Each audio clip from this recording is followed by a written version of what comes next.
Magandang araw po sa inyo mga kaibigan. Ngayong araw na ito, maririnig natin ang kwento ng isang yaya at ng kanyang batang inalagaan ng matagal. Siya ay si Epang.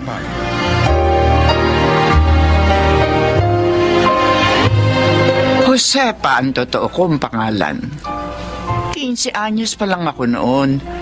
Naninilbihan ako sa iba't ibang bahay bilang katulong o kuminsan naman ay yaya ng mga bata. Iba-ibang amo, iba-ibang ugali. Ngunit may isang pamilya ako napagsilbihan na itinuring akong bahagi ng kanilang pamilya.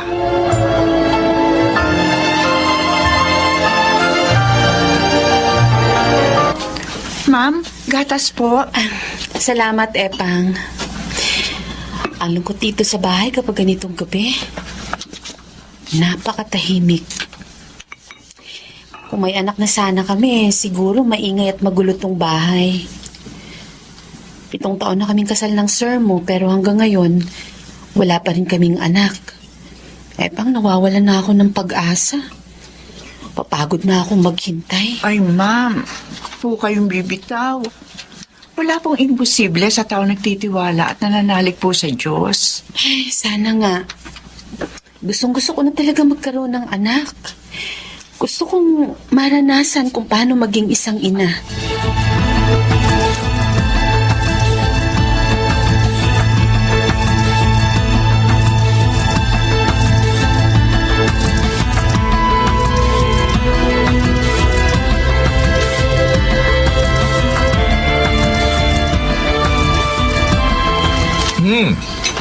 Ang sarap na itong luto mo, Epang, ah. Sir naman, kailan mo ba naman ako nagluto na hindi masarap? Oo nga naman. 5 taong ka na rito sa amin at lagi mo kaming binubusog, ha? Pero parang Parang? hindi Bakit? ko gusto ang amoy. Para akong nasusukap. Parang, Ano? Ano ba? May sakit ka ba? Ha? Ay, ang baho! sir, dalhin niyo na ho sa klinika si ma'am. Doon sa sa OB-GYN. Oo, bigayin eh. Oh, yun ho. Basta, yun ho sa mga buntis. Ano? Ano? Eh, malakas ho ang kutob ko. Buntis ho si ma'am.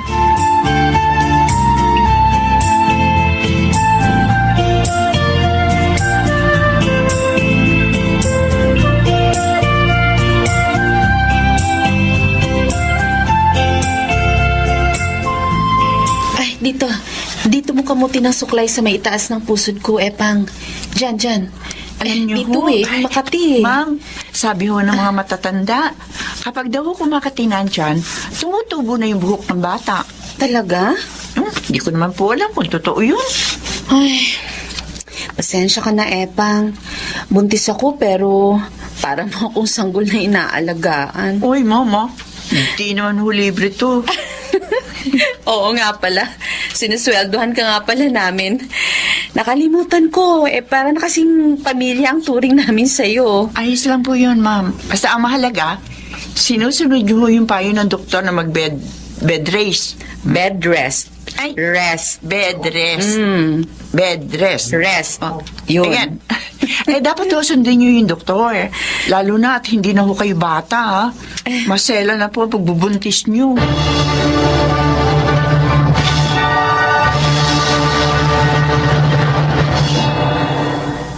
Ba't ngayon ka lang? Eh, si ma'am, pasensya na. Nanganak kasi si ma'am. Hindi ko naman maaaring iwan yun. Yung mga anak mo, kanina pa naghihintay sa'yo. Nakatulog na sa kahihintay. Ganon? Kawawa naman ang mga anak ko. Hindi ko na nabibigyan ng oras. Nag-aalaga ka ng ibang tao pero napapabayaan mo naman ang mga anak mo. Eh, pasensya ka na, Simon. Ngayon lang naman to eh.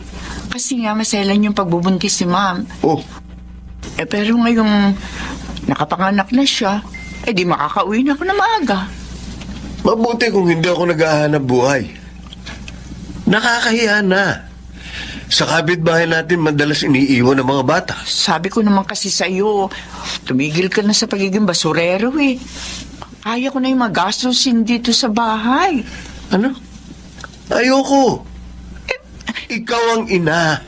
Dapat ikaw ang mag-alaga sa mga anak mo. Pero Simon,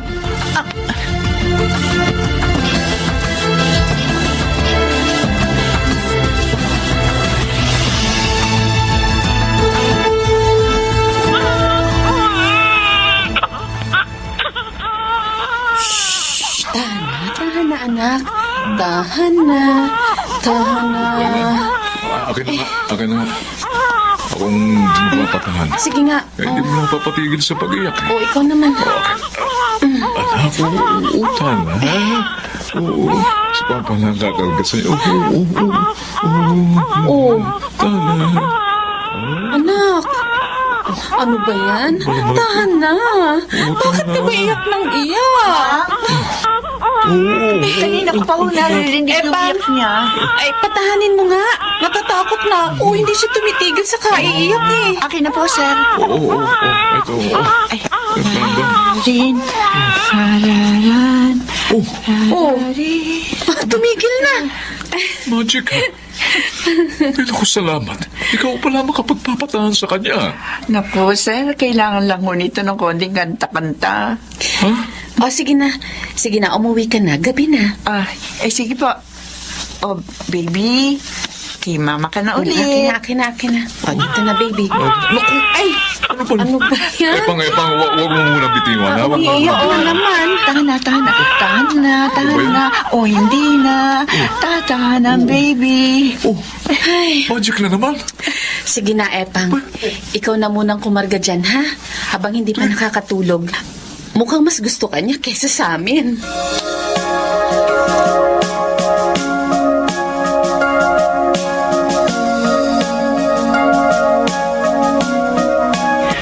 Birthday ngayon ng panganay ko. Ay, kailangan makauwi ako ng maaga. Epang! Oh, si ma'am? Ma'am, bakit po? Si Alexa! Kinukumbulsyon! Ay, sige na po. Ako na po bahala sa kanya. sige. Yun ang sasakyan. Paandar rin na po. Oo. Kailangan natin sinali sa ospital.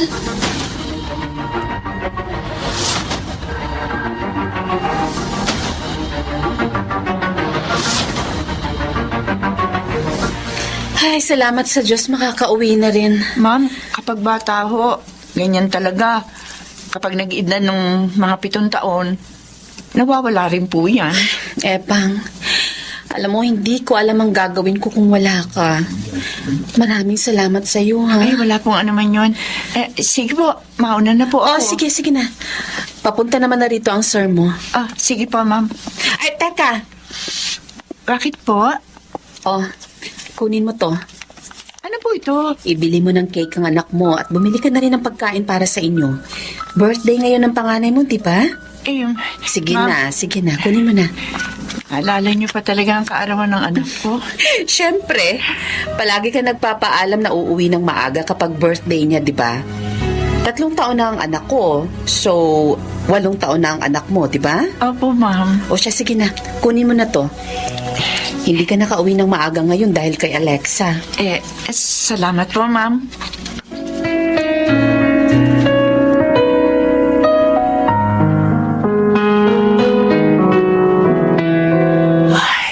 Salamat.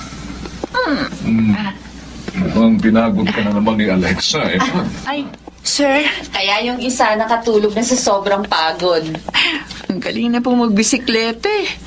Baka po kapag 7 taon na yan, marunong na yan magmotor. Ikaw talaga, Epang. pero... Motor ka agad. Epang, Po? baka hindi mo na siya makita kapag 7 taon na siya. Po? Sir, bakit po? Aalisin niyo na po ba ako? Bakit po? May nagawa po ba akong mali? Wala. Wala kang nagawang mali. Ano pong ibig niyo sabihin, sir? Pasensya ka na, Epang, ha? Magmamigrate na kasi kaming mag-anak sa Canada. Canada po? Hindi po ba malayo yun? Oo, Epang. Doon na kami titira. Pasensya ka na, ha? Gusto ka sana naming isama, kaya lang may pamilya ka rin maiiwan dito.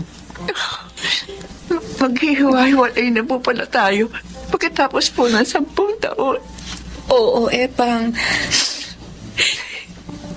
Pasensya ka na, ha? Pero kapag nakauwi kami rito, hayaan mo. Hanapin ka pa rin namin. Maraming salamat sa lahat ng ginawa mo para sa amin. Lalo na kay Alexa. Hindi ka namin makakalimutan.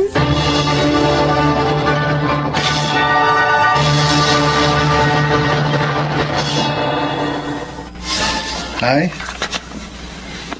nakapangalumbaba ka na naman dyan sa bintana. Aga-aga. Pasensya ka na sana, Honorio. Kumain na tayo. Madala akong almusal, oh. Nagbabalik tanaw na naman yung nanay mo, malamang. Nagbabalik tanaw o naghihintay? Ilan taon na ba kayo naghihintay, Nay? Oh, Oh, kaya na. Honorio, ilan taong ka na ba? 35 na po.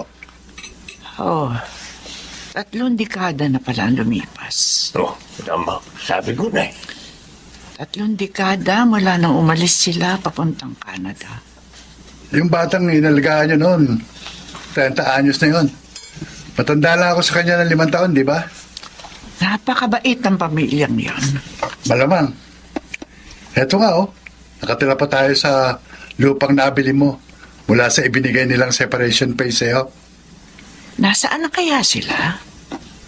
Kumusta na kaya sila? Tao po. Tao po. may tao. Sandali. Bakit, Ineng?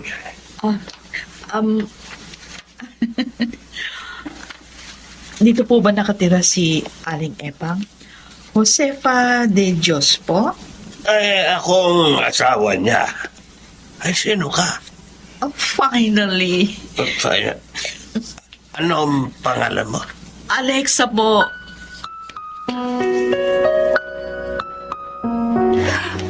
Oh, Diyos ko! Ikaw na si Alexa? Opo. Dalaga ka na! 30 years old na po ako. Actually, may asawa na po ako. Ah? Matagal ko na po kayong hinahanap mula na umuwi kami dito sa Pilipinas. Hindi ako makapaniwalang ikaw na yung batang iyakin noon at hinahabol ko madalas kapag nag-aaral magbisikleta.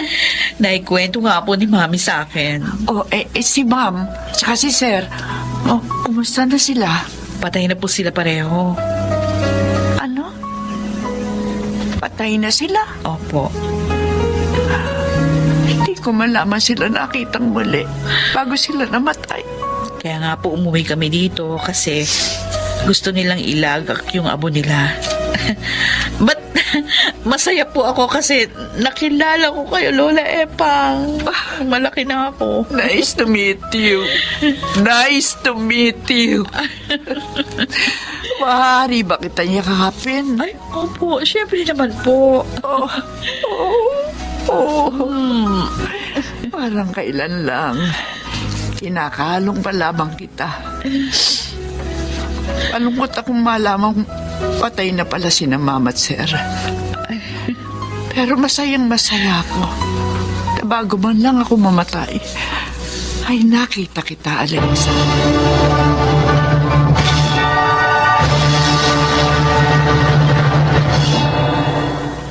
Para akong bumalik sa nakaraan nang makita ko si Alexa.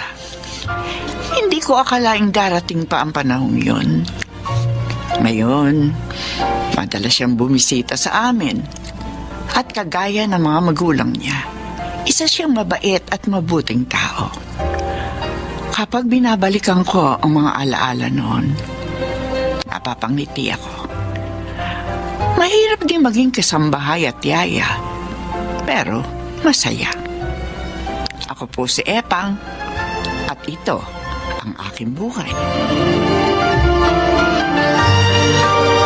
Lumilipas ang panahon, ngunit ang kabutihang ating ginawa sa kapwa ay hindi basta-basta maibabaon sa limot. Mga nagsiganap: Jenaline de la Cruz, June Martin Legaspi, Rosana Villegas, Yunel Banamin, at Susan Robles sa papel na epang. Naglapat ng angkop na tunog, Jerry Mutia. Sa musika, Boboy Salonga. Supervisyong teknikal, Bong Buyar at Eric Lucero. Creative Consultant, Phil Cruz. Production Assistant, Anching Cruz. Ito'y mula sa panulat ni Rita Labanon. Sa direksyon, Salvador M. Royales. Ito ang aking buhay.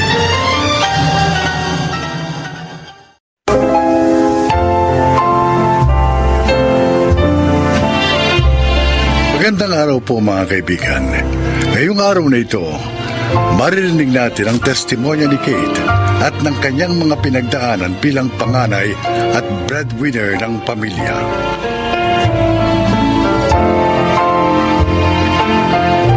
Dito sa Pilipinas, nasa kultura na natin na ang panganay o sino man sa mga anak ay kailangan makahanap ng magandang trabaho upang matustusan ang kanyang pamilya. Nakaugalian na natin na upang masuklian ang mga sakripisyo ng ating mga magulang sa pagpapaaral sa atin, kapag nakapagtapos tayo, nakaatang na sa ating balikat ang responsibilidad na mag-provide para sa pamilya. Bagamat hindi naman ito mali, ngunit minsan naaabuso ang breadwinner kagaya ng aking naranasan. La la la la la. Mukhang maganda ang gising mo ah. O, siyempre, nakabayad na ako sa tubig, kuryente, pati sa internet. At nakapamalengke na rin ako. Oh, oo nga pala. Oh. Payday kahapon ni Kate. Baka naman may tira pa riyan. Ay, ano kung may tira? Hiram sana ako ng 500. Para saan? Para ilibre mo na naman ang alak yung mga kumpare mo. May bibilhin ako. May bibilhin din ako, kaya tigil-tigilan mo ako dyan. Ang damot mo ah. O bakit? Sa'yo ba ang perang yan? Pera yan ni Kate. Kaya nga, pera to ni Kate, ay binigay niya sa akin. Kung pagdamutan mo ako ng pera para bang ikaw ang nagsakripisyo na paaralin si Kate ah. Pera ko ang pinantustos sa pag-aaral niya.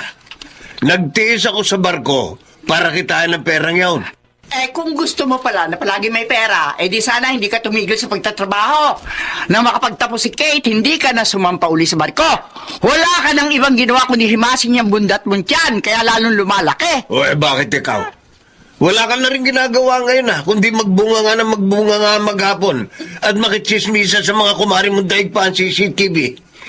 Nakikita lahat ng nangyayari sa barangay. Pa!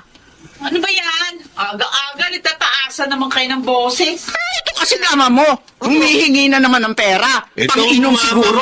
Itong mama mo, kung pagdamutan ako ng pera, akala mo kanya. Ano ba? Hindi ba kayo nagsasawa?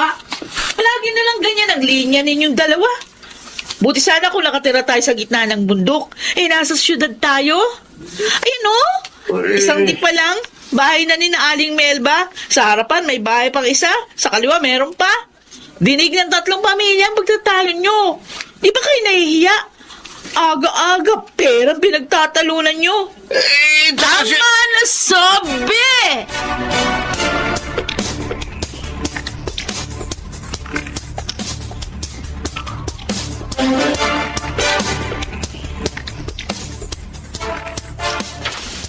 Ano? Wala na namang natira sa sweldo mo? Kate, akala ko ba gusto mo nang magpakasal tayo? Kung gusto mong talagang bumuo ng pamilya, sana tumigil ka sa labis na pagsuporta mo sa pamilya. Kate, 30 anyos ka na at isa pa, 2 na lang sa mga kapatid mo nag-aaral. Si Rica may trabaho na rin. Hindi pa naman kaya ni Rica na tustusan ang lahat ng pangangailangan sa bahay. Kakarampot naman yung sweldo nun. Hindi pa regular sa trabaho niya. Paano tayo? Ilang taon na mula lang mag-propose ako. Pero hanggang ngayon, engagement ring pa rin ang suot natin. Romel, konting panahon pa, please. Ito lang masasabi ko sa iyo, Kate. Kapag hindi mo nagawang bitiwan ang pagiging breadwinner mo, kahit mag-asawa na tayo, tiyak sa'yo pa rin aasa ang pamilya mo. Kaya ngayon pa lang, magdesisyon ka na.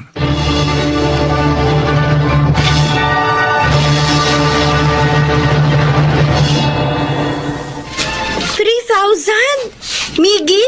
Oo, ate. Isang buwan naman ang allowance yan ah. Gusto ko kasi original, ate. Nakakaya kapag nakita ko ng mga kaklase ko na imitation lang ang sapatos ko. Miggy, alam mo ba nung ako nag-aaral sa kolehiyo, si Papa noon ha? Oh. Pero hindi ako nakasuot ng sapatos na 1,000 ang halaga. Ang pinakamahal ko na yata nasuot 500 pesos na sapatos na ginamit ko mula first year hanggang fourth year. Iba naman nun, ate. Ang sabihin mo, masyado kang pabida. Nagpapadala ka sa peer pressure. Ang bihira naman. Oh, ayan, 1,000 yan. Pap, ano naman? Bumili ka ng maayos na sapatos na kahit hindi branded, matibay. Okay. Baka naman pwedeng dagdagan mo muna. Ma? Mainam naman kasi ko original. Kasi matagal masira. Yun. Hindi may. Kahit buy one take one ang sapatos mo, kung maingat ka, hindi ka agad yan masisira. Sige na, dagdagan mo na muna. Babayaran ko na lang. Saan naman kayo kukuha ng pambayad? May pautang ako konting halaga. Kapag nakuha ko yung tubo nun, di babayad ko sa'yo yun. Ay, nako. Kaya spoiled tong si Miggy kasi palagi ninyo pinagbibigyan ng luho eh. Diyos ko, kami nga ni Rika, hindi nakaranas ng mga kaartihang ganyan. Abay, iba naman kayo noon. Iba ang sitwasyon natin noon. Saka isa pa, gusto mo bang iparanas kay Miggy at sa bunso nyo ang hirap na pinagdaanan natin noon? Oo! Kung hindi sa hirap na dinanas natin noon, hindi sana ako matututo magsikap. Hindi ko sana matututuhang pahalagahan ang bawat sentimong kinikita ko ngayon. Ikaw, Miggy, ha? Ano bang natutunan mo ngayon? Humingi ng humingi. Ano akala mo sa akin? Palagi may supply ng pera?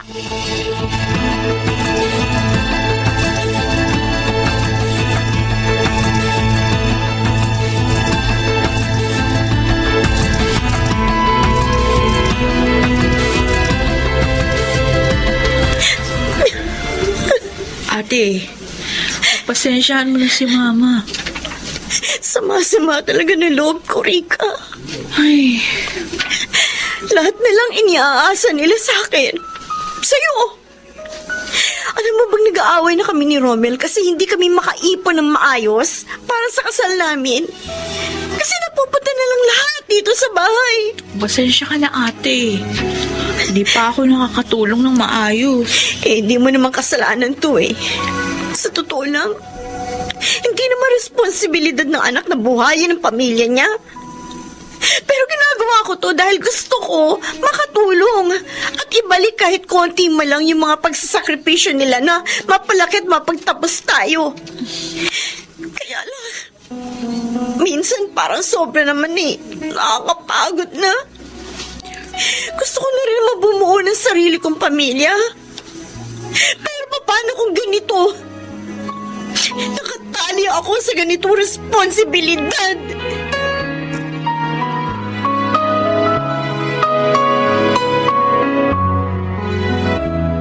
Okay.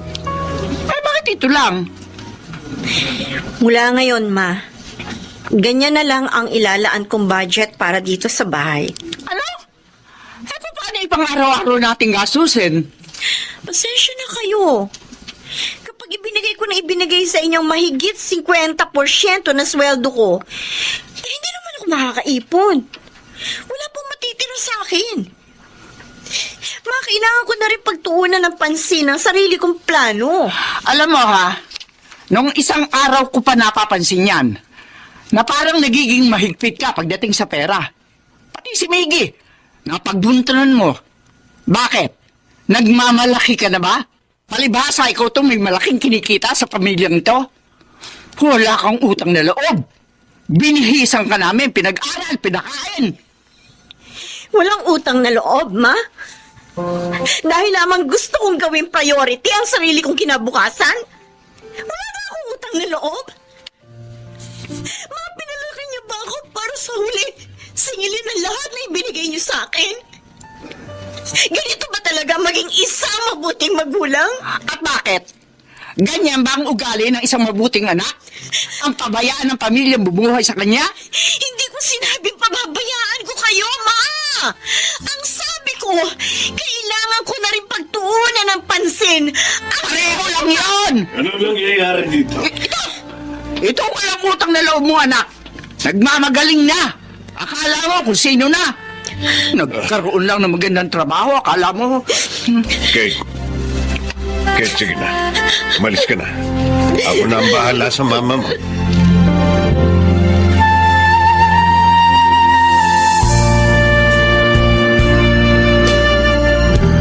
Malamok dito. Pumasok ka na sa kwarto mo. Mamaya na po, Pa. Ay, nako. Pagpasensyahan mo na ang mama mo. Nag-aalala lang yun. Siyempre, hindi niya alam kung saan kukuha ng pandagdag para mapunuan ang mga pangangailangan dito sa bahay. Isa pa, pagpasensyahan mo na rin kasi ako. Umasa na lang ako ng umasa sa iyo. Malakas pa naman ako pero hindi na ako nagtrabaho. Gusto ko rin naman talaga na makapagretiro kayo ng maaga. Kasi ilang taon din kayo nagtrabaho sa barko, Pa. Malayo sa amin. Kaya pagpasensyahan nyo na rin ako. Gusto ko na rin po kasi bumuo ng sarili kong pamilya. Nauunawaan ko. Ang sama-sama lang ng loob ko kasi tinawag ako ni Mama na walang utang na loob. 10 taon ako nagtrabaho para sa pamilyang ito.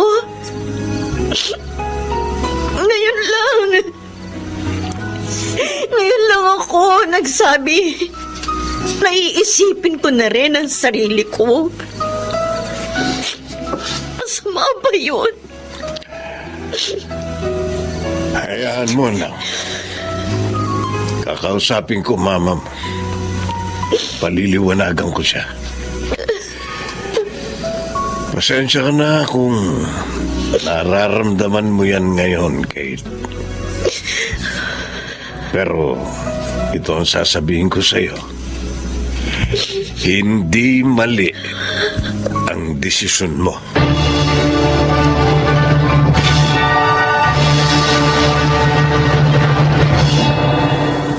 Naparito po ako para formal na magpaalam sa inyo tungkol po sa plano namin ni Kate na magpakasal 2 buwan mula po ngayon. Kuya, akong best man ha. Sige, doon ka muna sa labas.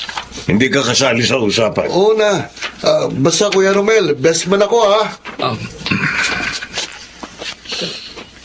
Matagal na po namin itong pinagplanuhan. Wala namang problema. Magpakasal na kayo. Kasi mag-e-expire na matris ni Kate. At isa pa, baka kapag natagalan pa, hindi na yan makapag-asawa. Kasi puro na lamang kami ang iniisip niyan. Ma, Kate, anak, pasensya ka na sana nung una, hindi kita naunawaan. Pero nang lumaon, napagtanto kong tama nga naman. Hindi mo maaaring isakripisyo ang sarili mo mga plano para lamang sa amin. Kailangan mo na ring bumuo ng isang pamilyang pagtutuunan mo ng oras. Atensyon, pagmamahal. salamat sa pagkunawa, Ma. Salamat po. Bukas na bukas din. Maghahanap na ako ng mga ninong at ninang ninyo.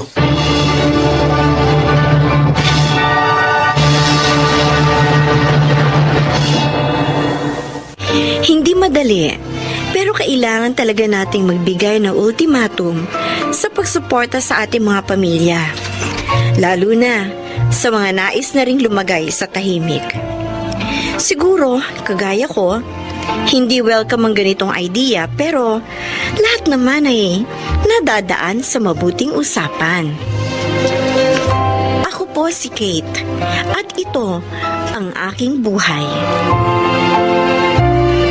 Ang pagtulong ng anak sa kanyang pinagmulang pamilya ay hindi dapat maging isang uri ng obligasyong kailangan tuparin, kundi isang gawaing bunga ng pagkukusa. Mga nagsiganap: Susan Robles, Junel Benamin, June Martin Legaspi, Rosana Villegas, at Chiquit del Carmen Amor sa papel na Kate. Naglapat ng angkop na tunog, Jerry Mutia, sa musika ni Boboy Salonga. Supervisyong teknikal, Eric Lucero at Bong Muyar. Creative Consultant, Phil Cruz. Production Assistant, Anching Cruz. Ito'y mula sa panulat ni Rita Labanon. Sa direksyon, Salvador M. Royales. Ito ang aking buhay.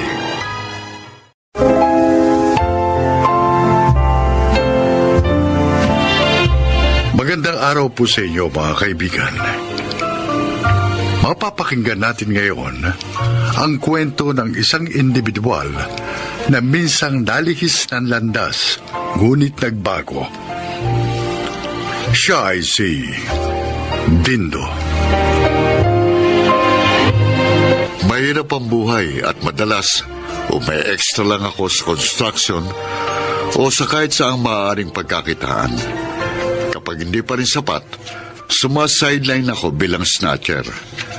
Alam kong mali, pero ayokong makitang nagugutom ang aking pamilya.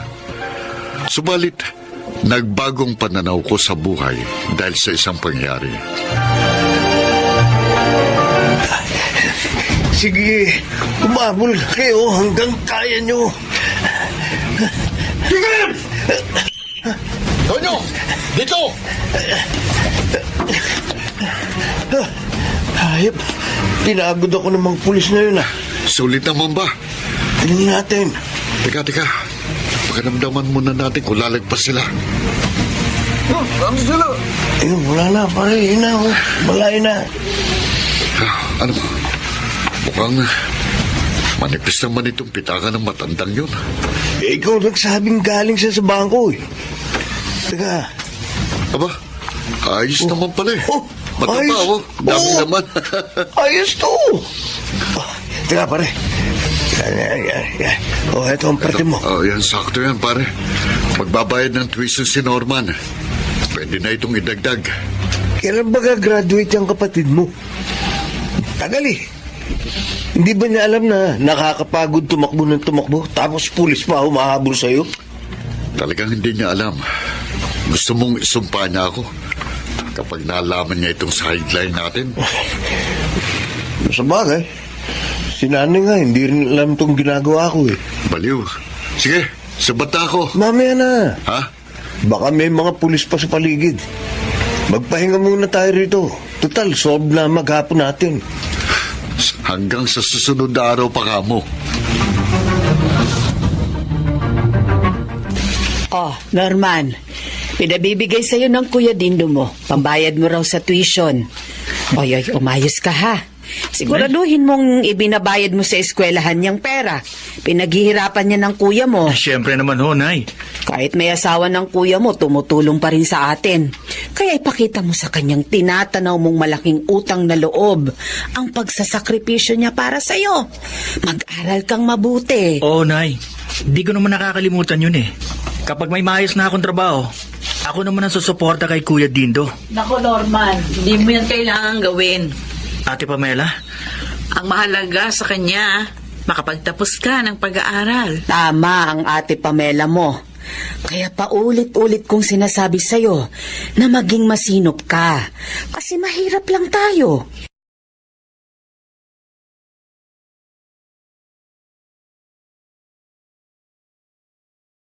Buti nga ang kuya mo kahit hikahos din, tinutulungan ka pa rin.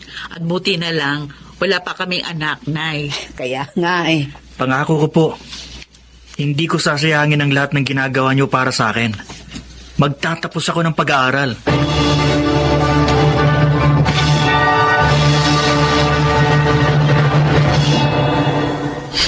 Anong sabi niyo, Nay? Anong sakit niyo? Ang sabi ng doktor, breast cancer daw ito. Paano naman kayo nagkaroon ng cancer? Hindi ko rin alam. Hindi ko alam. Nay, anong gagawin natin? Paano kayo magpapagamot? Wala tayong pera. Kaya nga, hindi ako makatulog ilang gabi na eh. Ayoko sanang sabihin sa inyong magkakapatid. Kaya lang, hindi ko kayang kim-kim.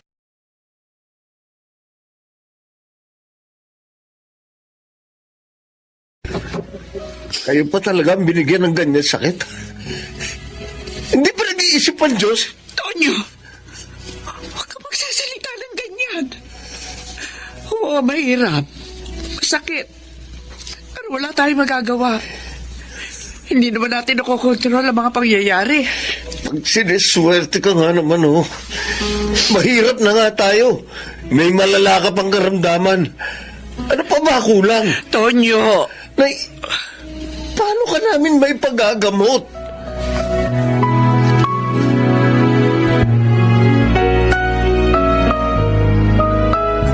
Oh, 5,000 lang yung bili ng customer sa naagaw nating cellphone.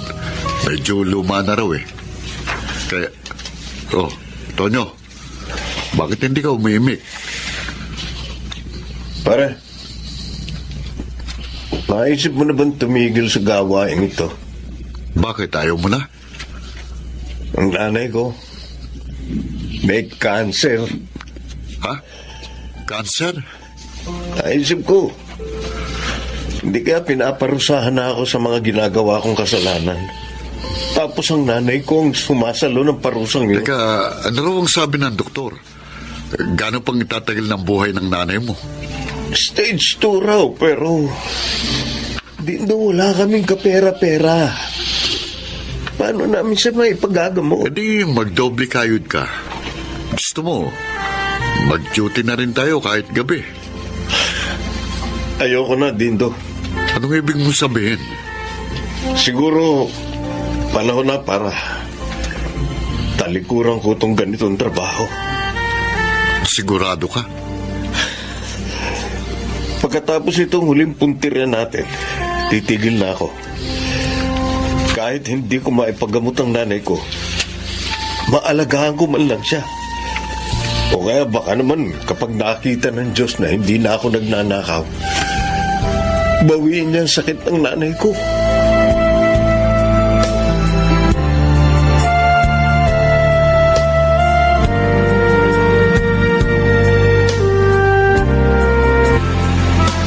Kanina pa ako dito. Tagal naman ito nyo. Sabi ko, dito sa eskinitang ito dumaan. Dito! Oh, ayun na siya. Tonyo! Hindi! Hindi!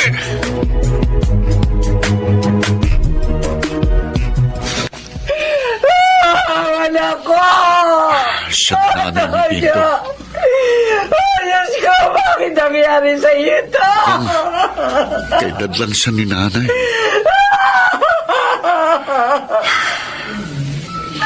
Bakit mo kami iniwan? Bakit kailangan sa ganito kang paraan? Wala ka talagang isang salita doon nyo. Sabi mo, magbabago ka na. Pero eto ka ngayon. Nakahiga sa ataol. Walang buhay. Paano mo mahalagaan ng nanay mo? Inunahan mo pa siya.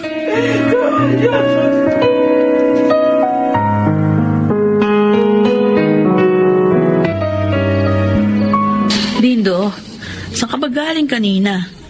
Meron ka bang pinuntahang patay at nakaitim kang damit? Pamela. Pasensya ka na, ha? Hanggang ngayon, narito pa rin tayo sa barong-barong nakatira. Hindi naman mahalaga sa akin kung saan tayo nakatira. Basta ang importante, magkasama tayo. Kahapon, nakita ko. Nakita ng mga mata ko kung paano bawian ng buhay ang kaibigan ko. May maganda sana siyang plano. Pero hindi na niya matutupad dahil wala na siya. Maikli lang ang buhay ng tao. Isa pa, hiram lang natin ito. Kaya kung babawiin ito ng Diyos, wala tayong magagawa. Alam natin kung paano namamatay ang isang tao. Kapag nalagutan na siya ng hininga, wala na. Pero paano ba mabuhay ang tao, Pamela? May tama bang paraan para mabuhay? O baka naman ang tanong mo paano ba mabuhay ng tama? Dahil lang mabuhay ng hindi tama, katumbas na rin ang kamatayan. Kung ganon, paano mabuhay ng tama?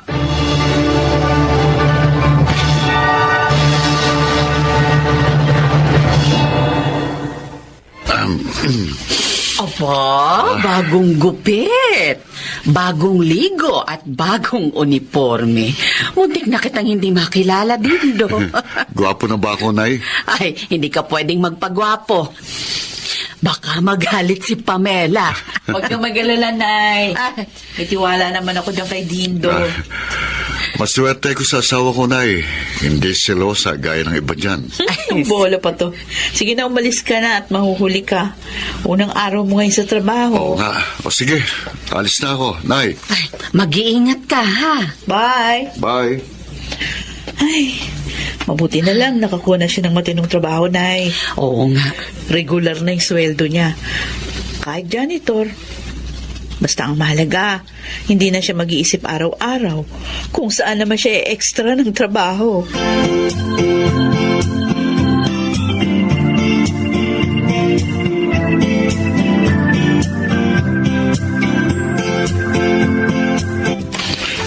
Sino kay kamo? Ako po si Dindo. Kaibigan po ako ni Tonyo. Ganun ba? Salamat sa pagdalaw mo. Ngayong anibersaryo ng kanyang kamatayan. Kumusta na ho pala kayo? Eto, nalulungkot pa rin ako sa tuwing naalala ko ang aking anak. Ang ibig kong sabihin, yung sakit nyo. Nabanggit din pala yun ni Tonyo sa iyo. Sa katunayan, magpapa-opera na ako sa susunod na buwan. Mabuti naman ho. Nasaan man si Tonyo ngayon, tiyak na masaya siya. Nag-alala ho siya noon nang malaman niyang may malubha kayong karamdaman. Ang sabi nila, magnanakaw daw ang aking anak. Snatcher. Kaya nabaril ng mga polis. Pero para sa akin, isa siyang mabuting anak. Gayunpaman, nagsisisi ako na hindi ko inalam mga pinagkakaabalahan niya sa buhay. Sana nagabayan ko siya ng maayos. Huwag niyo na pong isipin yun. Sa huling sandali po ni Tonyo, ang pagnanais na magbagong nasa isip niya. At yun ay dahil sa inyo.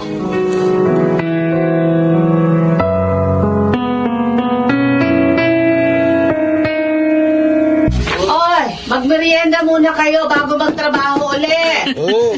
Abalang-abala si Nanay Dindo. Oo nga. Hindi ako makapaniwalang patapos na itong ipinagagawa nating maliit na bahay.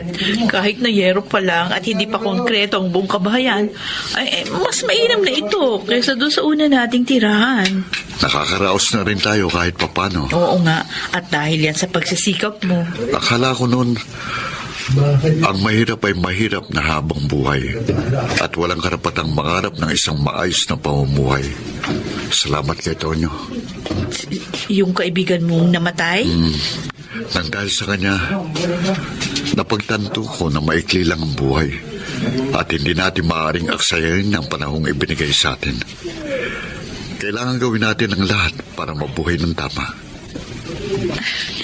Napakabuti naman ang kaibigan mo, ha? At nagawa kanyang bigyan ng ganyang klaseng inspirasyon? Pero siyempre, kayong higit na nagtulak sa akin upang mas magsikap. Ay, oo nga pala. Oh, Meron akong sorpresa sa'yo. ano yun? Buntis ako. Buntis ka na? Oo. Talaga? Tatay na ako? Oo. Oh, sa wakas! Magiging tatay na ako!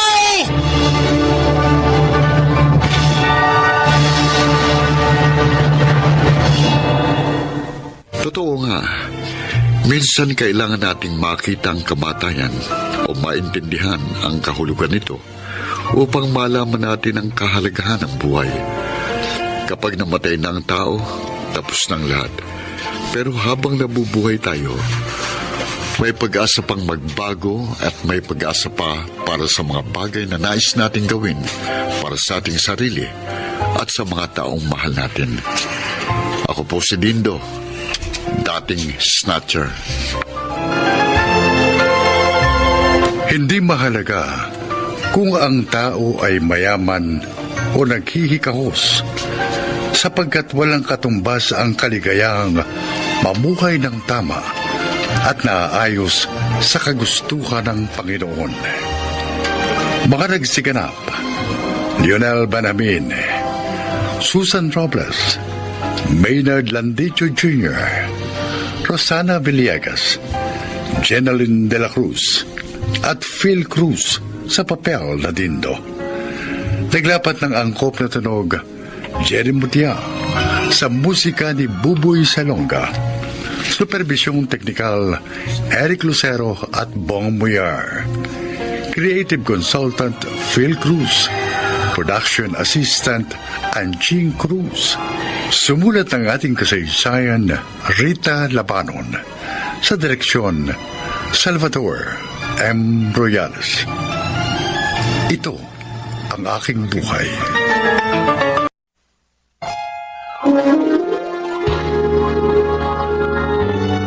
Kauna-unahan sa Pilipinas.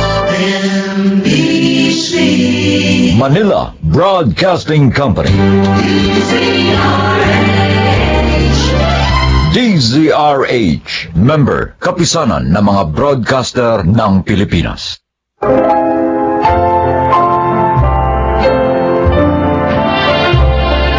Magandang araw po sa inyo, mga giliw naming tigapakinig. Narito ang kasaysayan ng isang dalagang napuno ng galit ang puso. Siya ay si Heidi. Matagal akong napalayo kay inay. 8 taon pa lamang ako noon nang iwan niya ako sa kanyang kaibigan na si Tita Delia. Yun ay dahil pumanaw si Itay. Sa simula, maganda ang trato sa akin ni Tita. Pero nang lumaon, nagbago siya. Huwag naman po, Tita Delia. Ayoko na ganong trabaho. Ganon, higaga ka pala eh. Ay ko, Tita. Hindi lang sampalang matitikman mo sa akin pag hindi mo ako sinunod. Natatakot po ako magtrabaho sa house. Baka po mabastos ako doon. Tanga! Yung hawak at halik, nakukuha sa paligo yun. At doon, maaari ka makapag-asawa ng mayaman. At mababawi ko ang mga ginastos ko sa pagpapalamon sa'yo. Alalahanin mo, ha? Dito ka tumira sa bahay ko ng mahabang panahon. Matagal na rin hindi nagpapadala ng perang panggastos mo ang nanay mo. Pinabayaan ka na niya. Kaya dapat lang na ngayong malaki ka na. Mabawi ko naman ang kwarta ko. Ipasok niyo na lang po akong katulong. Huwag lang po doon.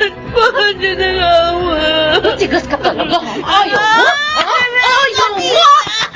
Maldita ka! Ano, ha? Susundin mo ako? O sasabunutan kita hanggang makalbo ka!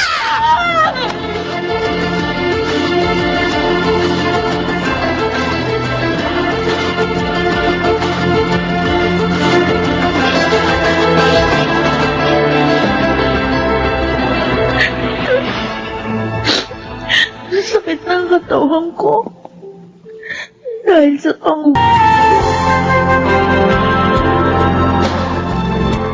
Alam mo, Iha, hindi kami nangangailangan ng katulong ngayon. Sir, para niyo na pong awa. Kahit po pansamantala lang. Bago lang po kasi ako dito sa Maynila. Wala pa talaga akong matutuluyan.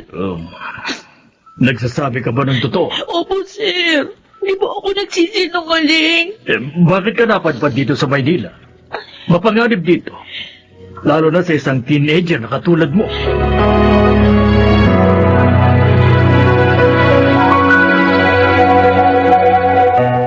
Dalawang buwan na sa iyo, Kuya Romulo.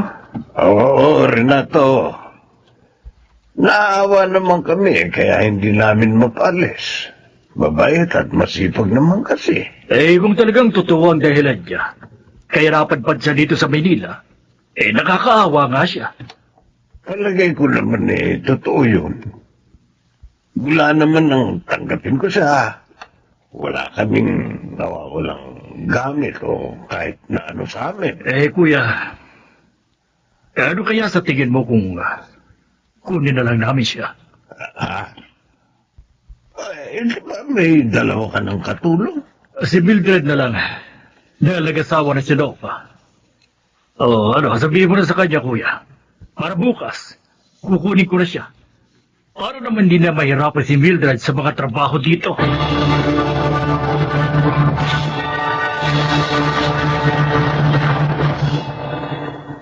Siya ang bagong makakasama mo dito sa bahay, Mildred. Si Heidi. Heidi, ang katulong namin, si Mildred. Kumusta ka, Heidi?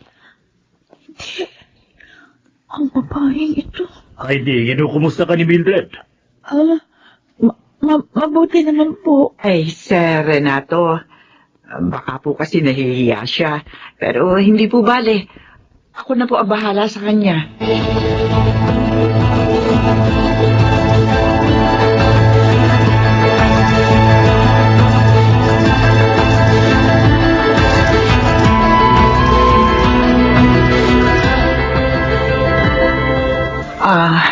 Heidi, pwede ba tayo mag-usap?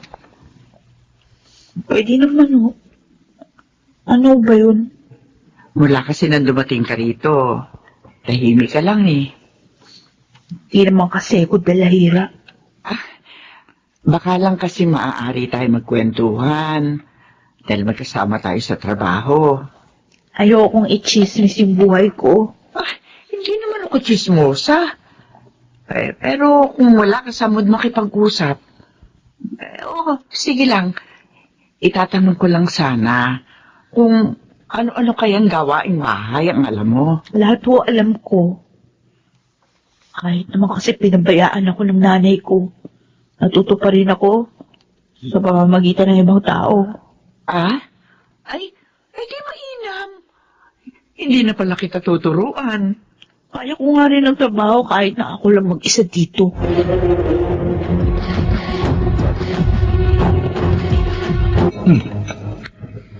Masarap talagang magluto yan si Heidi.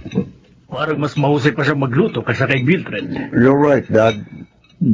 Kaya lang tingin ko, hindi siya mabait. Well, bakit mo naman nasabi yan, Walter? Ilang beses ko na kasing nahuli na sinusungitan niya si Mildred. Pero wala namang babagit sa akin si Mildred na ganung mga pangyayari. Para namang hindi niyo kilala si Mildred. Mabait siya, mahaba ang pasensya. Sige. Oobserbahan ko yan si Heidi. Hindi tama na inaabuso niya si Mildred.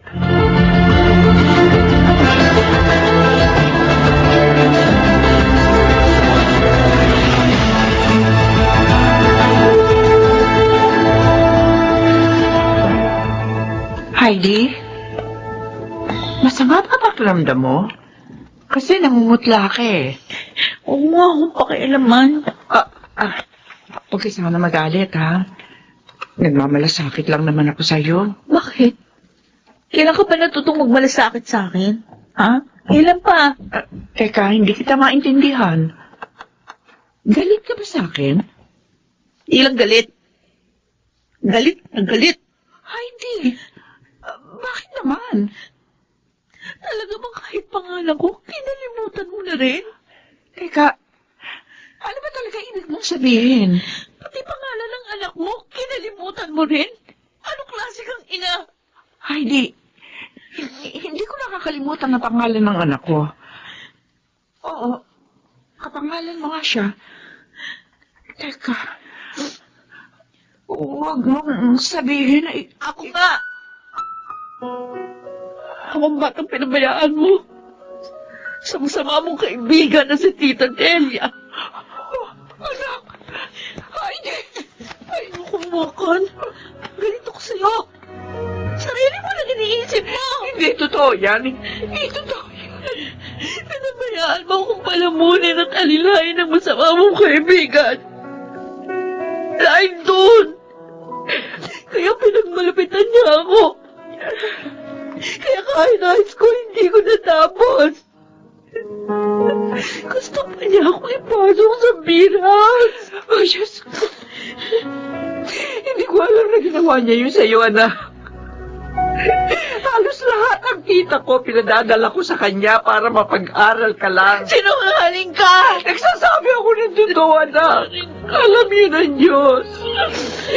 Hindi kita kailanman pinabayaan.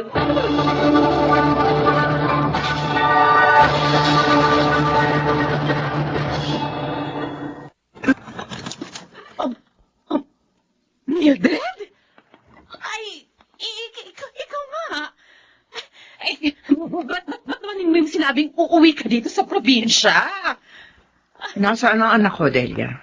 Ha? Sabi ko na ako makita siya. Kwan. Nagkanan siya. Oo, nagkanan nga. Matigas kasing ulo ng anak mo. Ayaw makinig. Sumama ba naman sa lalaking may asawa? Ayun, di ko na tuloy alam kung nasa na siya ngayon. Sinungaling ko. Ba't mo ako sinampal? Totoong sinabi ko, malandi ang anak mo. Tumigil ka!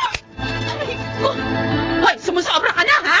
Ito ba yung gaganti mo sa akin pagkatapos? Alam ko na lahat. Maldita ka! Ang lahat ang pagmamalapit mo sa aking anak. At ang hindi mo pagpapaaral sa kanya. Anong... Sinong nagsabi sa'yo ng kasinungalingan yan? Ako, Tita Delia. Heidi, nagkita na kayo?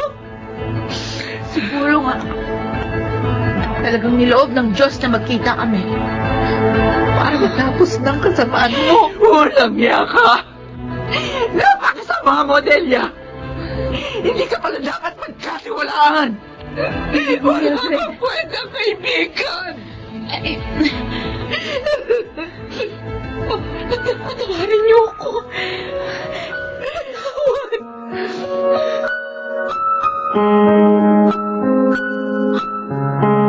Kaya naman siguro, naniniwala ka rin sa akin, anak. Opo, Nay. Mapatawad po sa masasakit na sinabi ko sa inyo. Ay, di anak ko. Patawarin mo rin ako. Dahil ipinagkatiwala kita sa isang maling tao. Ay, Nay. Anak. Ang tagal kong pinanabik ka.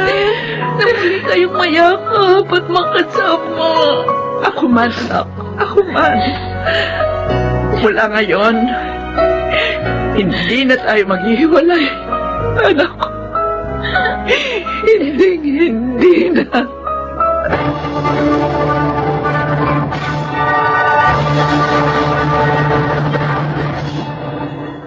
Nakatapos na ako ng pag-aaral sa kolehiyo. At yun ay dahil sa tulong ni na Sir Renato. At maligaya na kami ni Inay ngayon. Ako po si Heidi. At ito ang aking buhay. Totoong mahirap ang maging ina. Hindi biro ang mga responsibilidad. Kaya marapat lamang na maging maingat upang ang anak ay hindi mapahamak.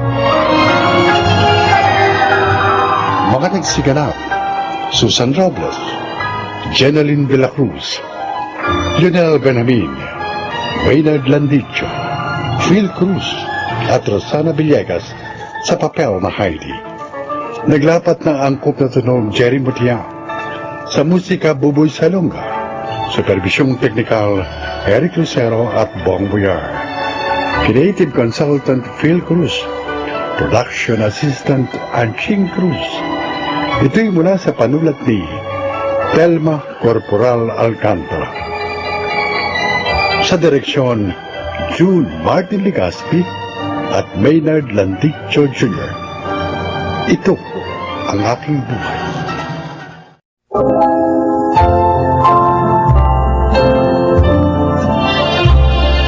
Sa araw na ito, maririnig ninyo ang kasaysayan ng isang dalagang inabot ng maraming trahedya sa buhay matapos ang isang masayang bakasyon. Siya ay si Tricia. Mahirap lamang kami. Ngunit sa kabila nito, ay nakaya ng aking mga magulang na pagtapusin ako ng pag-aaral. Masaya naman kami. Subalit, isang bakasyon ang pumutol nito. Tricia, salamat at magising ka na, pamangkin. Sakit po. Katawan ko. Tita Miriam. Gagaling ka rin. Ang mahalaga, ligtas ka na. Inay. Itay. Kumusta na po sila, tita? Teresa, magpalakas ka muna. Tito Lucas. Tito Miriam. Sabihin niyo, ano nangyari sa mga magulang ko? Tricia, wala na sila. Hindi sila nakaligtas sa sakunang yon. Teresa, uminaho ka sana, ha? Tricia, tama na. Tama na yan. Baka mabinat ka. Sana pala, hindi mo na lang sinasiya yung pag-out of town. Sana hindi na lang. Best friend, kumusta ka na? Ito, nagluluksa pa rin. Dahil sa pagpanaw ni Inay at Titay. Magpakatatag ka. Tanggapin mo na hanggang doon na lang talaga ang kanilang buhay. Kasalanan ko. Kung hindi ko sila niyayang mag-out of town, hindi mababangga ang sinasakyan namin. Hindi sila pamamatay. Tricia, ang Diyos ang nagmamay-ari ng ating buhay. Pahiram lang niya ito sa atin. At siya rin ang nakakaalam kung kailan at sa paanong paraan niya tayo kukunin. Kaya wala kang kasalanan. Napakasakit, Leia. Parang ang hirap tanggapin na mag-isa na ako ngayon. At least, naiwan ka man nila. Nakatapos ka na ng pag-aaral. Ingatan mo na lang yung mga magagandang memories na naiwan nila sa'yo. Si Rodel nga pala. Dinalaw ka na ba? Ang lalaking yun.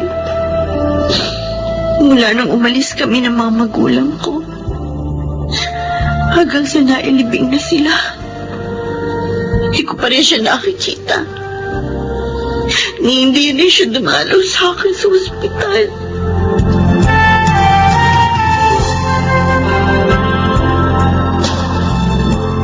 Salamat naman. Alam mo pa ang daan patungo dito sa bahay namin. Halos 2 buwan din kitang hindi nakita. I'm sorry, Tricia. Hindi kita nadamayan sa panahon ng pagdurusa mo. Hindi ko nga alam kung may boyfriend pa ako o wala na. Tricia, I'm sorry. Ayoko sana makadagdag pa sa sakit ng kalooban mo, pero kailangan malaman mo ang lahat. Rodel? Anong dapat kong malaman? May asawa na ako. Ano? Napikot ako ng office mate ko. Kaya yun ang dahilan. Kaya hindi kita nadalaw sa ospital. Bakit mo naman ginawa sa akin ito? Hindi ko naman gusto ang nangyari. Sana maniwala ka. Kung hindi mo gusto, bakit nangyari? Tricia, mahal pa rin naman kita. Ang sama mo, Rodel. At ang kapal na mukha mo. May lakas ka pa ng loob na sabihing mahal mo ko. Pagkatapos mo ko lukohin. Nagpakasal ka sa iba sa gitna ng pagdadalamati ko. Napakasama mo. Patawarin mo ako, Tricia. Patawarin mo ako.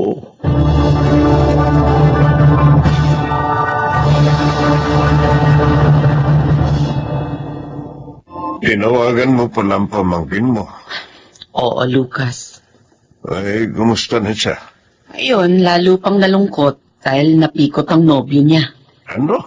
Pabihirang lalaki yun. Hindi naawa sa nobya niya. Nag-aalala ako, Lucas. Baka makaisip gumawa ng masama ang pamangkin ko dahil sa kalungkotang nararanasan niya. Kung yayain mo kaya siya uli dito na tumira sa atin, para naman may makasama siya at mabawasan ang lungkot niya. Sige, susubukan kong gawin uli yun. Sana naman pumayag siya. Hindi naman kasi maaaring tayo ang lumipat sa lugar nila. Sariling bahay natin tong tinitirhan natin. At malapit din sa pinagkakakitaan natin. Oh, Tricia, ito, kumain ka ng lugaw. Pagkatapos, paiinumin kita ng gamot sa lagnat. Salamat, Rhea. Ano ka ba? Kung hindi pa kita pinuntahan dito, di ko malalaman may sakit ka. Hindi ka man lang kasi tumawag o mag-text. Naiiyak kasi ako sa'yo. Ano? Maapala ka. Best friend mo ko. At saka, malapit lang sa inyong bahay namin. Wala kang dapat ikahiya. Pero nagtatrabaho ka. Nakalimutan mo ba? Wala kaming pasok sa office ngayon. Nangihina na ako, Rhea. Tricia. Ang hirap-hirap ng pinagdaraanan ko. Bigat ka. Bawat sulok ng bahay nito. Naaalala ko ang mga magulang ko. Tumagdag pa si Rodel. Sa sakit na nararanasan ko. Sa halip na pasayain ako, lalo na sinaktan ng kalooban ko. Paano ko ba matatagalan ang lahat ng ito? Alam ko, hindi madali yan. Pero sa tulong ng Diyos, naniniwala ako makakaya mong lagpasan yan. Basta kapit ka lang sa Kanya. Inalok ako uli ni Tita Miriam na doon na tumira sa kanila. Okay yun. At least di ka na mag-iisa. Mababawasan pa ang lungkot mo. Malay mo, doon ka na rin makahanap ng trabaho.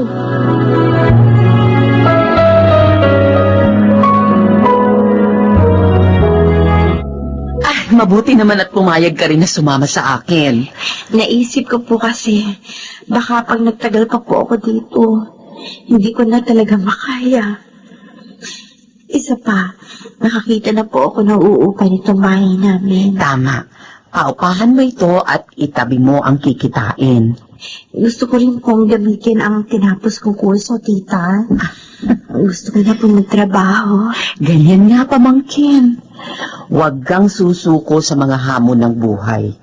At makikita mo, magiging maligaya kang muli.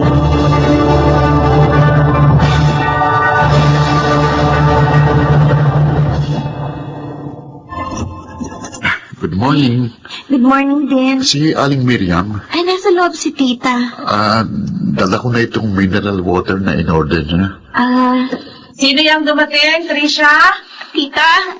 Ay, Raymond, Aling Miriam. nariyan ka na pala.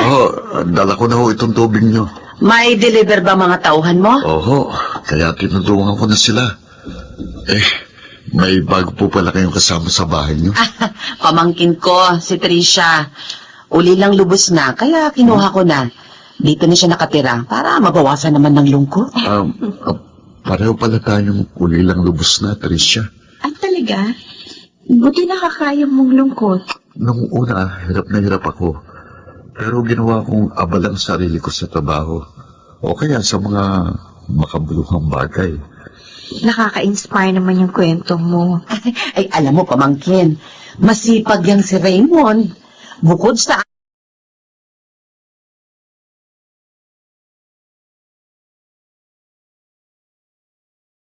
Kaya, bakit pa natin patatagalin? Sige, sabihin natin yan kina tita. Bukas, sabihin na natin sa kanila. Tamang-tama. Magdadala ko ng mga mapagsasaluhan natin. Raymond, may isa pa sana akong gustong gawin Ano? bago tayo ikasal. Ano yun, mahal?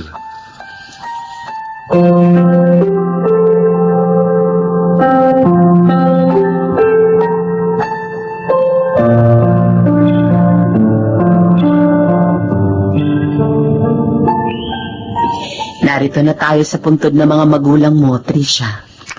Ako na po maglalagay ng dala nating bulaklak, Tita Miriam. Sige. Eto, Raymond.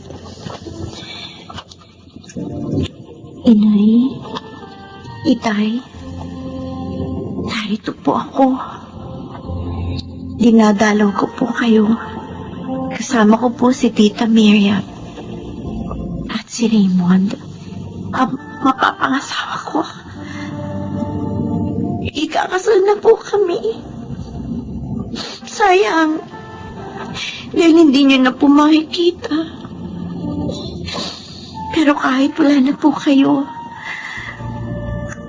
kahit hindi ko alam kung nakikita o naririnig niyo ako ngayon,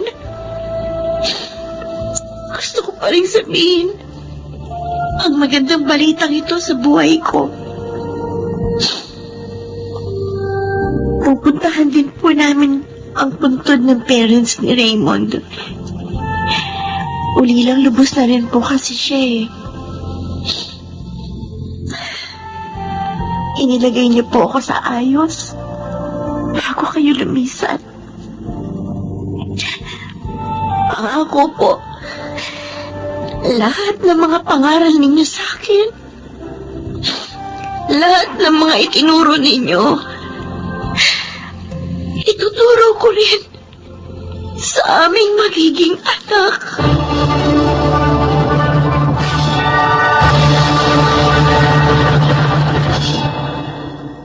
Totoong mabuti ang Diyos. Kinuha man niya ang mga magulang ko, may ipinalit naman siya upang makatuwang ko sa buhay. 10 taon na kaming kasal ni Raymond at 2 na ang aming anak. Kaya sa mga ulilang lubos na nakikinig, huwag kayong mawawala ng pag-asa. Laban lang at patuloy na magpakatatag. Ako po si Tricia at ito ang aking buhay. Ang Diyos ay pag-ibig. Hindi niya hayaang malunod sa kalungkutan ang mga tao. Mga nagsiganap, Jeneline de la Cruz, Lionel Benamin, Rosana Villegas, Maynard Landicho, Phil Cruz, at Chiquit del Carmen Amor sa papel na Tricia. Naglapat ng angkop na tunog, Jerry Mutiang, sa musika Buboy Salonga, supervisyong teknikal Eric Lucero at Bong Muyar, creative consultant Phil Cruz, production assistant Anching Cruz. Ito'y mula sa panulat ni Selma Corporal Alcantara, sa direksyon June Martin Ligaspi at Maynard Landicho Jr. Ito ang aking buhay.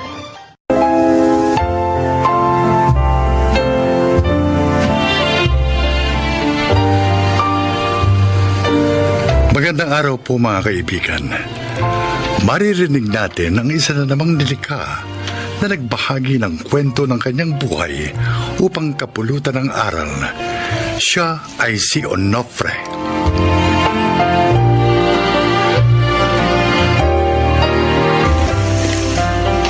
Years old na ako at naninirahan dito sa Las Piñas.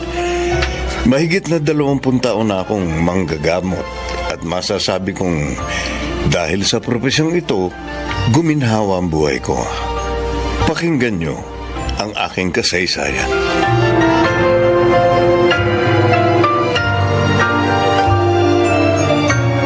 Onofre.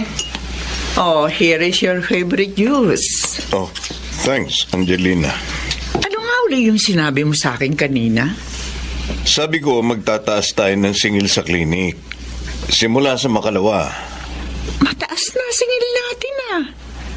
Tayo nga ang pinakamataas na singil dito sa lugar natin. Angelina, pandemic ngayon. At halos lahat ng mga kasama kong doktor, nagtaas ng singil sa kanilang mga klinik. Kaya dapat lang na gayahin ko sila. Para hindi naman ako talo. Paano tayo malulugi? Una, hindi naman tayo umuupa ng lugar. Pangalawa, 2 tayo nagkiklinik. Ikatlo, dati nang mataas ang singil natin. Dahil nga yun ang gusto mo. Mababawasan ng mga pasyente natin. Dahil nga online consultation muna ang gagawin natin. At saka, ayos lang naman yun eh. Dahil sa loob ng 30 minutes, isang pasyente lang ang aasikasuhin natin. Kaya okay lang kahit magdagdag tayo ng singil. Kaya pala malungkot kayo, Mami. Naiisip ko lang kasi, yung bang mga hindi na magpapakonsulta dahil nga walang pera, at ang iba naman, hindi na makaya ang singil namin sa klinik. Naaawa ako sa kanila, Grace. Eh bakit po ba ganun si Daddy? Parang puro pera na lang ang importante sa kanya. Marami naman tayong property. Naisip ko rin yun, anak. At isa pa, pandemic ngayon. Maraming tao ang nawalan ng trabaho. Very untimely naman ang pagtataas niya ng consultation fee. I know. Ang totoo, ayoko rin ng kanyang desisyon. Pero kilala naman natin ang daddy mo. Pag sinabi niya, hindi na mababago yun.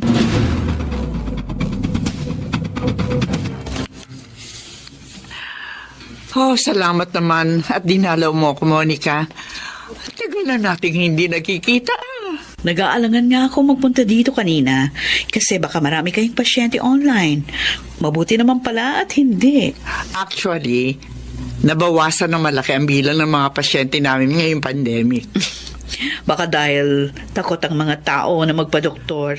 Ay, palagay ko, hindi yun eh. Kung hindi dahil sa pagtataas namin ng singil, baka hindi na makaya nung iba. Kaya, hindi na lang nagpapacheck up. O kaya baka lumipat sila sa ibang mas mababa ang singil kesa sa inyo. Well, maaaring tama ka. Oo nga pala, ano sadya mo? Nagtayo kasi ako ng grupo ko ng online clinic para makatulong sa mga kababayan natin na mahihirap. Uy, maganda yan ah. Hindi ka pa rin talaga nagbabago, Monica. Napakamatulungin mo pa rin. Gusto ko sana isama kayo ni Onofre sa grupo namin. Yun lang. Maliit lang ang kikitain nyo doon, ha? Dahil mura lang ang singil namin. Ba't sa akin, okay yan? Dahil gusto ko makatulong. Pero, si Onofre, hayaan mo. Babanggitin ko sa kanya yan.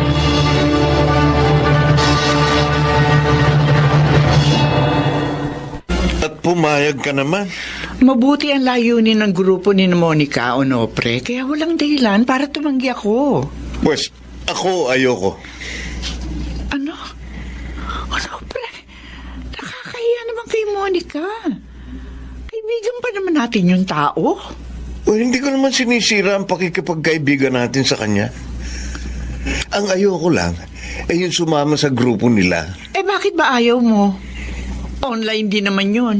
Katulad ng ginagawa natin dito sa klinik. At saka, Isang araw lang naman ang hinihingi sa atin. Hindi nga buong isang araw eh. Dahil ilang oras lang. Kahit na. Ayoko masayang ang panahon at pagod ko dyan. Ano, pre? Hindi naman pala ako kikita ng gusto. Welcome home, Kuya Aljon! Ikaw talaga, Grace. Para akong galing sa abroad kung i-welcome mo ako, ah. Eh, hindi naman ako nag-abroad. Namiss ko lang ang gwapo kong kuya. Talaga lang, ah. Eh, siya nga pala. Nasaan nga pala sina Mami at Daddy? Sarado naman ang clinic natin ngayon, ah. Bakit wala sila rito? Si Mami kasama sina Tita Monica sa grupo nila. Nagbibigay sila ng tulong online. Yung online consultation ba sa mga mahihirap na nangangailangan ng medical assistance. Aba, okay yun, ah. At si Daddy naman, nasa clinic ng friend niyang doktor. Nagkiklinik din siya doon. Doon kasi kikita siya ng gusto. Hindi tulad sa grupo ni na Tita Monica. Yun. Hanggang ngayon ba, ganon pa rin si Daddy? Ay, walang pagbabago, kuya. Nagtaas pa nga siya ng singil dito sa clinic natin eh.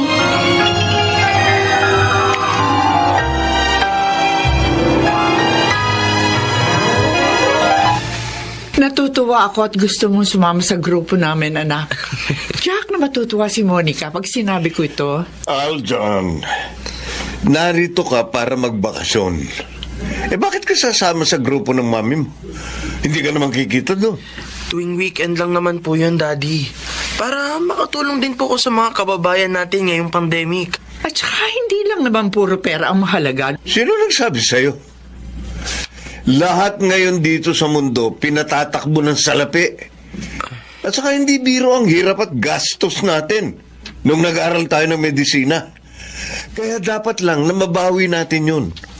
Pati na mga instrumentong ginagamit natin sa panggagamot. Matagal na nating nabawi yon, ano, pre? Kaya nga maginhawa na ang buhay Ay, natin ngayon. naku. Tigilan na natin itong usapang to. Bahala kayo kung gusto ninyong mag-aksaya ng panahon sa mga walang kwentang gawain. Pero ako, hindi ako magsasayang ng panahon dyan. Nadismaya talaga ako sa mga narinig ko kay Daddy. Hindi ko akalaing ganun na siya na-impluwensyahan ng pera. Noon ko paramdam yun, Kuya Aljon. Kaya nga hindi medisina ang kinuha kong course. Kumuha talaga ako ng gusto ko. Social work. Dahil ayoko maging tulad ni Daddy. Alam mo, sa totoo lang, hindi ko siya idol. Mas hanga pa nga ako kay Mommy kaysa sa kanya. Ako naman, kaya nag-medicine dahil yun talaga ang pangarap ko. Gusto ko yun para maalagaan sila ni Mami. At upang makatulong na din sa mga may sakit na nangangailangan ng tulong. Pero sa inuugali ni Daddy, nahihiya ako. Ipinagmamalaki ko pa naman siya sa mga kaklase ko. Yun pala, ganun ang ugali niya. Nakakahiya. Hindi alam ni na Grace at Aljon na narinig ko ang kanilang pag-uusap. Bakit gano'n? Bakit parang hindi ako ikinararangal ng mga anak ko? Masama ba talaga ang ginagawa ko? Hindi ba karapatan ko naman yun? At saka, para din sa kanila ang ginagawa kong pag-iimpok.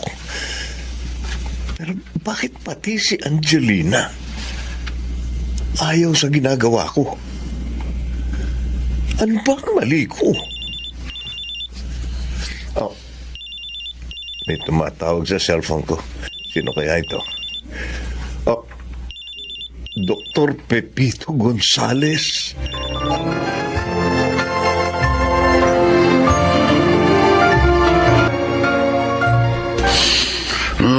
Masaya ako dahil bago ko man lang ipikit ang aking mga mata, ay nagkita ulit tayo, no, pre? Huwag ko kayong magsalita ng ganyan, Doc Pepito. Hindi pa kayo mamamatay. Wala naman akong pagsisisi kung kunin man ako ng Diyos. Dahil nagampanan ko na ang tungkulin ko dito sa mundo. Doktor, Ikaw, natulungan ko na pag-aral At isa kang mahusay na doktor ngayon. Ang totoo, proud na proud ako sa iyo. Dahil alam ko, marami ka nang natulungan ngayon. Tulad ng pangarap mo, kaya ka nag-aral ng medisina noon. Doktor, Oh, huwag kang lumuha. Maganda ang wakas ko. Ang ibibilin ko lang sa iyo, huwag ka sanang magbabago sa iyong pagtulong. Gampanan mo ng mabuting papel mo dito sa mundo upang wala kang pagsisihan. Kapag pinagpahinga ka na niya, ngayon, mangako ka iyo. opo, Dr. Pepito. Pangako po.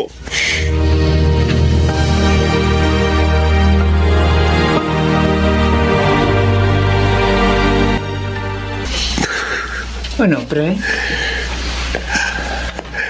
Bakit? Bakit ka umiiyak? Patay na siya, Angelina. Sino? Si Dr. Pepito Gonzales. Ang taong humagaw sa akin sa kahirapan at tumulong upang maging isa akong ganap na doktor. Parang hinintay lang niyang magkausap kami bago siya nalagutan ng hininga. Kaya pala malungkot ka. Alam mo bang pinaalala niya sa akin ang aking nakaraan kung bakit ko hinangad na maging manggagamot. Bakit nga ba? Para makatulong sa aking kapwa. Dahil ang nanay ko pumanaw nang hindi natitingnan ng doktor dahil sa aming kahirapan. At mula noon, pinangarap ko na maging manggagamot. Natupad naman yun, diba? Narahuyo ako sa pagkakamal na maraming salapi. Nakalimutan ko ang aking nakaraan, ang aking pangako. Ang akala ni Dr. Pepito, nagawa ko yun. Pinapangako pa niya ako na huwag magbabago sa aking pagtulong sa kapwa. Ano, pre? Pwede mo pa naman magawa yun. Hindi pa huli ang lahat. Tama ka, Angelina. Mula ngayon, gugugulin ko na ang mga natitira ko pang panahon dito sa mundo sa pagtupad ng aking pangako at ng aking sinumpaang tungkulin. Mahirap kapag ang isang tao ay nalasing sa tagumpay. Marami ang nalilimutan. Salamat na lamang, may nagpagunita pa ng lahat sa akin. Sana'y kinapulutan ninyo ng aral ang aking inilahad. Ako si Onofre, ito ang aking buhay. Mga nagsiganap: Phil Cruz, Rosana Villegas, Angelo Alcantara, Chiquit del Carmen Amor, Susan Robles, Leonel Benjamin. Naglapat ng angkop na tunog Jerry Mutia sa musika ni Buboy Salonga. Supervisyong teknikal Eric Lucero at Bong Muyar. Creative Consultant Phil Cruz. Production Assistant Anching Cruz. Ito'y mula sa panulat ni Thelma Corporal Alcantara. Direksyon Salvador M. Royanas. Ito ang aking buhay.